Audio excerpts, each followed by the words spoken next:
And so on that note, like high performers, they're happy, they're intentional.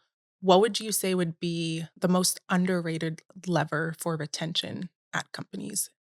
Yeah, I think it is manager quality. Love that. Like, to me, it's, Yes. like, no contest there. It's, like, Okay. I've seen people be underpaid for years, you know what I mean? I've been one of Yeah. them, like, I've Yeah. been there, I you know? feel Mhm. everyone Yeah, has. Yeah. totally, right? So it's, like, Yeah. people will stay underpaid.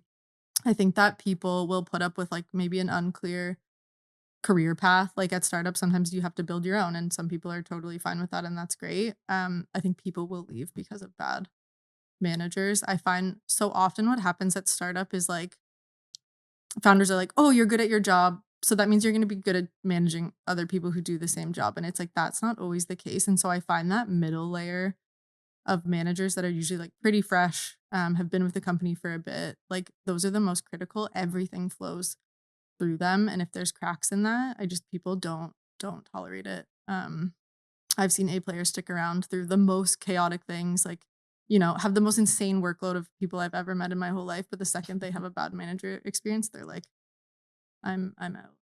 Yeah. And it's also I like that because a manager can also really keep a person with such high potential. Because sometimes there could be high performers, but they're not getting recognition. There's no acknowledgement for them. They haven't maybe seen a promotion in a year and a half, Yep. 2 years. Yep. If that manager is at least encouraging them and helping them and giving like just motivation, that will at least help them see Totally. the end of the tunnel. Yep. Yeah.